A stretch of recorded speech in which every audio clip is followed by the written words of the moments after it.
دا د ایران یو ستراتیژي ده چې څنګه دا جنگ لوی کی دنیایي اړخ ورته ورکړي چې په دې اساس باندې په امریکا باندې فشار راسي او د هغوی برداشت په دې ساحه کې ما په عقیده سي ده دقیقو دومره فشار چې په امریکا باندې دا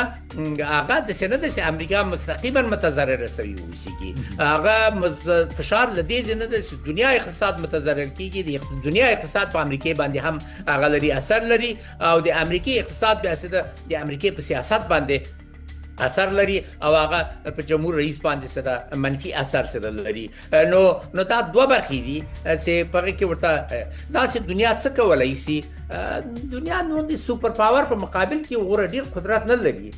مثلا موږ ملل متحد څه دونی سو ملل متحد څه قدرت لري ملل متحد قدرت خو اندغه لوی قدرتونو هغه دی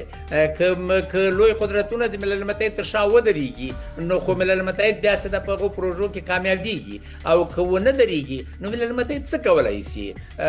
د ملل متحد سرمنشي خو زما په عقیده ډیر باجرأته موقفونه نیولي دي د فلسطین په حصه کې ډیر باجرأته موقف څه ونیو ولې ملګري ملتونه په خپل ځان مستقل ډول باندې هغه کوم زور نه ده هغه نظامی زور نه لري اقتصادي زور نه لري او دا زور ډیر په خوا ډیر زیات د امریکای زور وو تقریبا 90% نه زیات بودیجه د ملګرو ملتونو بودیجه د امریکای له خوا ځنه ورکول کېدله